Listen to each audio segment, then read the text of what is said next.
د شینوارو هر یو کلی چلګزی دی د شینوارو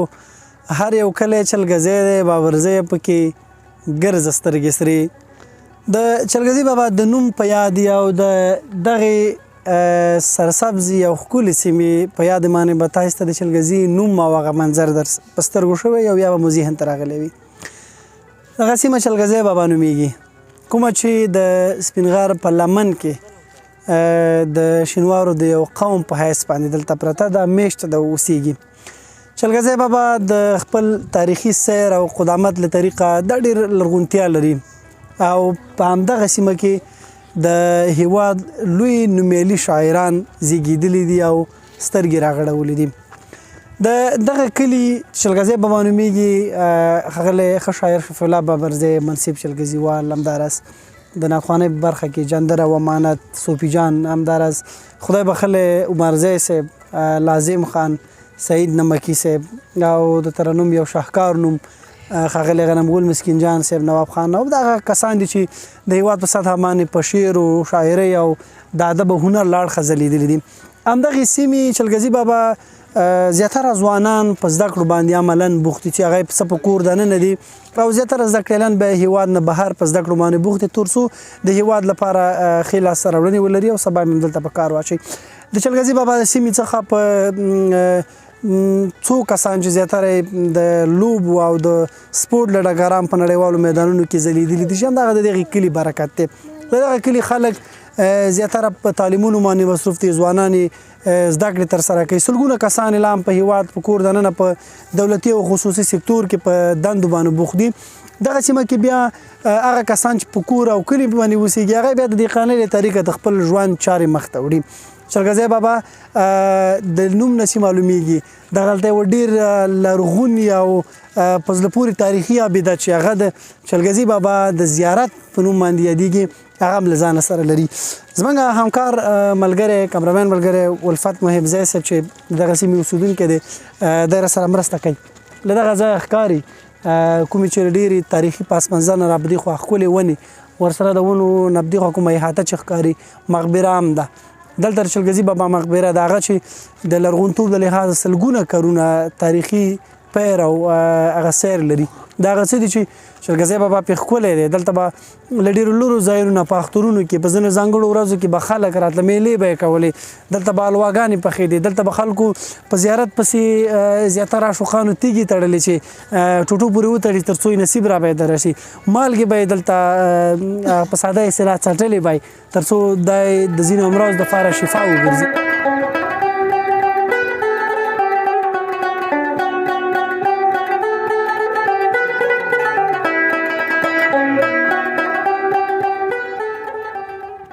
قدرمنو درنو لیدونکو د دغه سیمې د یو کس سره ولاړ یو چې زه خو پېژنم میرویس په تېر کې خواوشا یوه لسیزه د چلګزي بابا د لیسې هغه ملازم په حیث پاتې شوی ډېر خدمتي انسان دی میرویس صاحب ستړی مه شې جوړ په خیر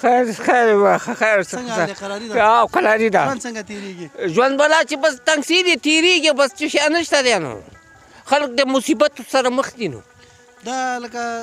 دغه څو میاشتې دي وروستیو کې دا خلک داسې خفه کړي که په تېر کې داسې خفه وو تېر کې لږ ښه و مخکې خو اوس بیخي دې نه وروسته ډېر خلک خفه شو د بېروزګارۍ دا وضعیت داسې کړی بېروزګارۍ ښه شخصا ته څه شي مصروف یې اوس اوس هېڅ شي مصروف نه یم بس ناست یو نو په کور کې نه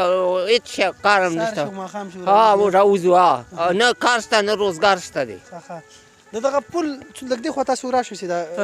د دغه پل ستونزه څومره ډېره ده چې کله دغه بارانونه خوړونه راوځي که نه دا ستونزه څومره غټه ده دا څلورو پنځو میاشتو پورې غټه ستونزه ده څلور پنځه میاشت دا اوبه بهیږي دا بهیږي او څومره ولسونه په دې تګ راتګ کوي د کومو ځایونو ولسونه دا د هر ځای ولسونه د کوټ د سیچو او میدانک او د هر ځای د راپورته شینوارو درې ټولې په راځي کله جلال آباد ته ځي په دې لاره ځي په دې ځي او بس موټر ولاړي په ځای باندې او بس بېرته خواران وګرځي په لاره ترې پاتې شي او سیلاو ډېري د دې اوسه پورې چا هم نه دی کړی څوک انجینران نه دي راغلي دولت اوسني دولت هغه تېر دولت کې راغلي وو هغوی دغه کړی وو سروس یې کړی وو خو بس پاتې شول اوسه پورې پاتې اوسه پورې پاتې ده زه خدای دې رحم وکړه کومه برخه کې ته تجربه لرې چې برخه اسلامي امارت تا هغې دنده دله درکړي مړه څه شي دنده به نه راکړي ملازمي کومه برخه نه کوي چې چېرته ولې نه کوم لازمي هغه تېره دنده چې پای ته رسېدلې که نه ها هغه نه دې بلې بله دنده ترلاسه نه کړه نه دا ولې نو بس ډېر کوشش هم وکړ نه لاس تم نه کړه لکه خالي ذهن و خالي زیان و څه غوښتنه لري بس څه غوښتنه به وګورو نه د خپلې وظیفې دپاره غوښتنه وکړه د کلي ولس دپاره د پول دپاره کومه غوښتنه لري زه دا غوښتنه لرم چې موږ له ښه صحیح پول جوړ کړي هغه ستونزه م ازاده شي ښه یعنې فقط پول جوړ شي پول جوړ شي هغه پټو کارونه دلته څنګه دي خال مصروف دي پې پټو کارونه مصروف دي خو دومره نشته دی اوبه نو څه کمزوري شي دي کاري دي غنم غنم فقط غنم ها سبزیجات کېږي یا میوه شي بس کېده خو اوس هغه ختم شو نو اوبه نشته دي اوبه نشته دی ډېره مننه میرویس خان خیر سي میرویس خان مو واورېده چې دی په تېر کې د ملازمۍ دنده یې ترسره کوله او د ده غوښتنه هم همدا وه چې د پول غم دې وخوړل شي او خلکو ته د کار زمینه مساعده شي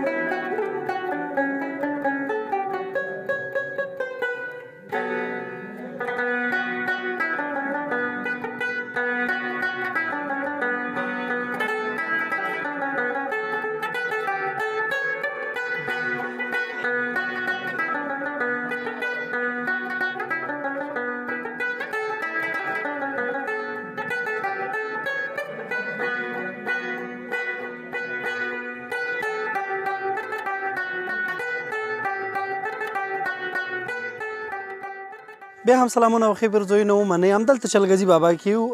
تاسې په تېرو څو دقیقو کې د چلګزي ولس د ځوانانو د سپین ږیرو خبرې واورېدې چې د چلګزي ولس په تړاو د ستونزو په تړاو یې خبرې وکړې خوا کې ما سره چې ولاړ زه خو پېژنم زما کلیوال دی پنشیر نومېږي او د نه به پوښتنې ګنې وکړو دی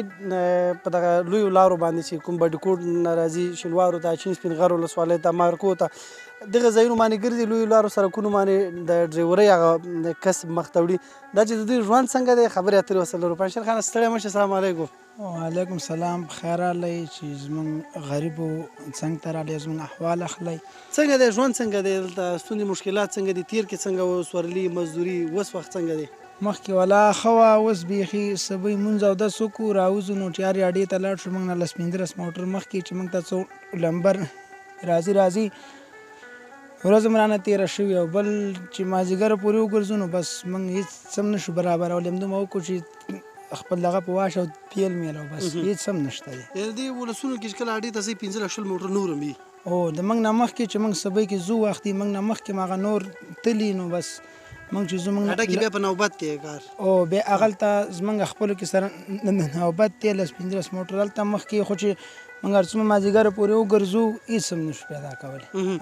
دا د اسلامي امارت نه مخکې هم داسې کار وکړل او د اسلامي امارت راتګ نه وروسته دا وضعیت خرابه شوې نه د اسلامي امارت نه مخکې ښه ګزاره کېده دا چې راغلی نو موږ لږ مشکلاتو سره مخ یو د هغه هم ګران شوي تیل او هر څه او تیل اوس څنګه دي تیل والا چې 150 روپۍ کالدار لیتر اچوه ډېر ستونزه ده نو دا بیا نه برابرېږي نه کرایه څنګه ده فرض کړه د کوټ نه چې کله سورلي راواخلئ چلګزي پورې یا کهي پورې وړئ یا شین ولسوالۍ سپین غر ولسوالۍ پورې څومره کرایه اخلئ بس کرایه هماغه حالات کې ده مخکې هماغه شته د کوټ چوک نه تر کهي پورې هماغه 50 یا خلو مخکې هماغه شته اوس هماغه شته خو اوس چې دی تیل قیمته شوي موږ ته هېڅ هم بس په لاس نه راځي وختي مې خبره کې دنه واورېده دغه پول ستونزه هم ډېره ده چې کله دغه د پسرلي اوبه راځي نو د ډریوران ستونزو سره مخ نه تنها ډریوران بلکې پورې راوړي ولسونه دا ستونزه څومره ده نو دلته چې اوبه راوځي موږ بیا په جمعو هم ولاړ یو ورځ هم ولاړ یو زموږ د لارې دغه بیا نه وي چې پورې دې غاړې سره تګ راتګ وکړو نو بس ځای په ځای سره ولاړ غوښتنه سره دې برخه کې غوښتنه دا ده چې موږ ته دې پول دغه وکړي او دا جوړ کړي زموږ د خو چې دغه راشي اوبه هېڅ هم بیا نه کېږي هر څه سره په ټپه ولاړ دا خبره څومره حقیقت ده چې زیاتره کله چې دا اوبه راوځي بیا د شاګردان چې دا مکتب د دې خونډه دې غاړه کې واقع دی که نه نو دا شاګردان هم بیا نشي راتلی مکتبونو ته شاګردان خواران هم پورې ګیري زموږ ګاډي د هر شي دلته خلکو پټي دي دې غاړه پورې غاړه خلکو تګ راتګ هم هېڅ په یو رقم باندې هم نه کېږي په یو طریقه باندې نو دا به ډېر ښه وشي چې موږ ته دا د پول دغه سیستم جوړ شي ډیره مننه خیر اوسې ستاسې نه چې وخت راکړه او مرکه مو وکړه کور دی آباد قدرمنو درنو لیدونکو د سپین غر او ولسوالۍ مربوط چلګزي کومه سیمه چې ده د دغه پل چې څه په تېر کې یعنې 10 کاله وړاندې د دغه سړک ترمیم چې کله کېده سړک چې جوړېده هغلته دغه پل سیستم همداسې پاتې شو یوازې فرش پکې واچول شو اوس مهال چې د اچین او سپین غار همداراز د نازیان د 3-4 ولسوالیو خلک په دغه لار تیریږي جلال آباد ښار ته کله ځي نو د اوبو د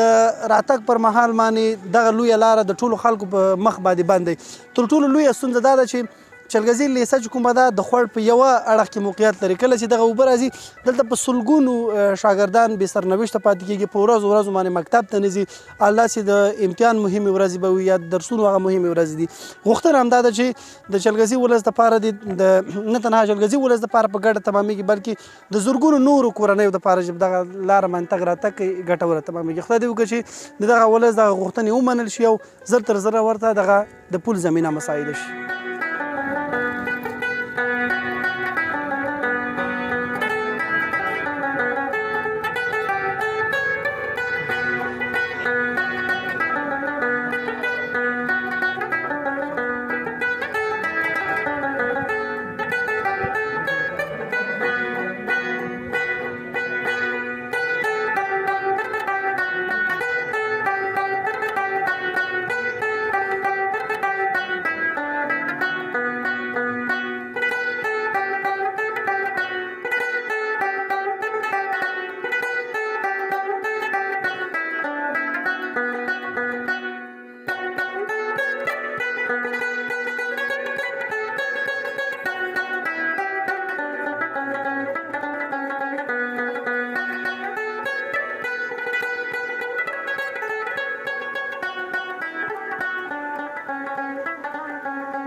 له تاسو ټولو مننه چې زموږ خپرونه ګورئ.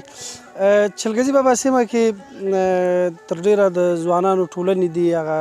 ځوانان چې فعالیت کوي د ځوانانو د ستونزو مشکلاتو په اړه باندې، یو هم پکې یو ورور سره ولاړ دی، دی به ځان هم را سره معرفي کړي او خبرې اترې به ورسره وکړو. ورور ستړي مه شئ، پخیر راغلی.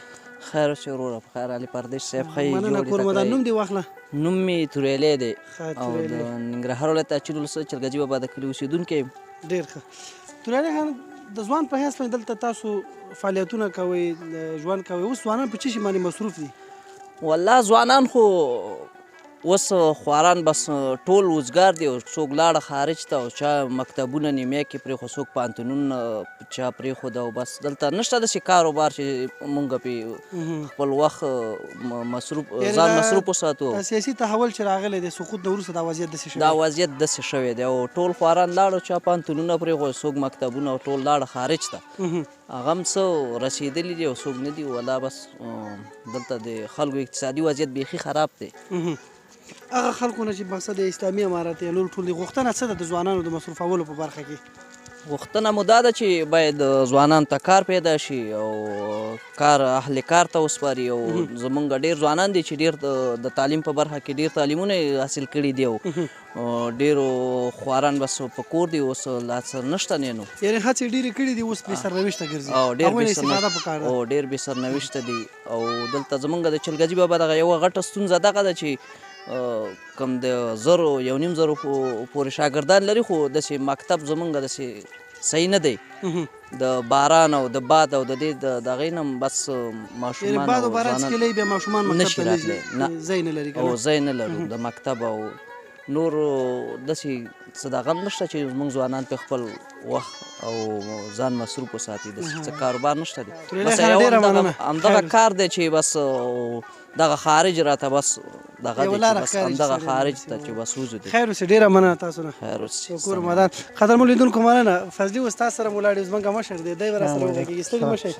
څه حال دی؟ ښې جوړې صاحب ته ښه دي، جوړې کلاري د خیر به دې غواړم. هغه سره خو توریالي سره مې د ځوانانو په ستونزو وغږېدي. سپین ږیري په څه بوخت دي، څه کوي څه نه کوي؟ ځوانان به څه وکړي، نور دا څه د هغې وظیفه د دوی نشته دی چې څه وکړي.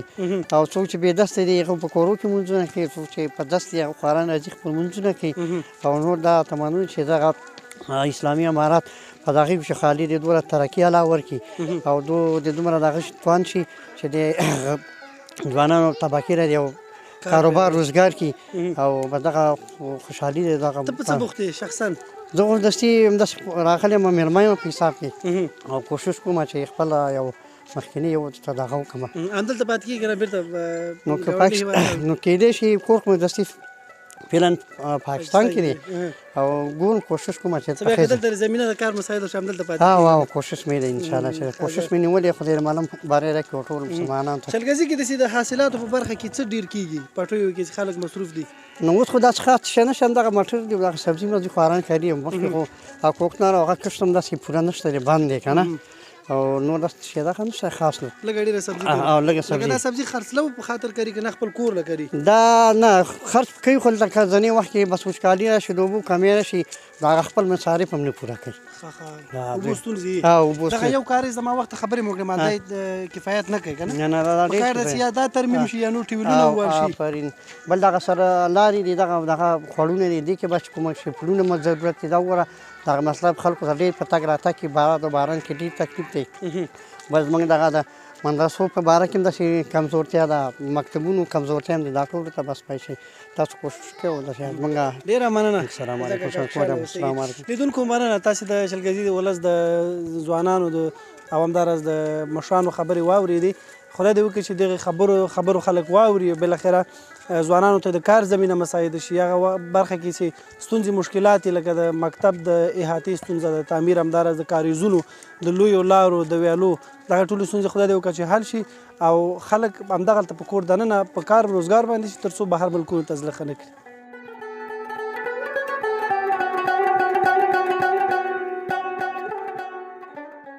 انده د چلګزي بابا کله د دای منظره ده او و مغوښتل چې پر یوټیوب ادرس تاسو ته دغه لرغونی سیمې هغه په زړه پورې او جالبې صحنې معلومات د ځوانانو سره خبرې د سپین ږیرو سره خبرې تاسو ته وړاندې کوو هیله ده چې زموږ پر چینل تاسو دغه ویډیو کتلی وي خوښه شوم مې وي د چلګزي بابا د زیارت نه لیدنه هغلته خلکو سره مرکې همداراز د چلګزي د سیمې د مشرانو خبرې اترې به مو خوښې شوي وي تر بلې خپرونې چې بیا یار محمد پردیس د خپل ټولو همکارانو ملګرو سره حاضرېږم تاسو ته ښه وختونه ښه شي وي لوی الله مو مال شي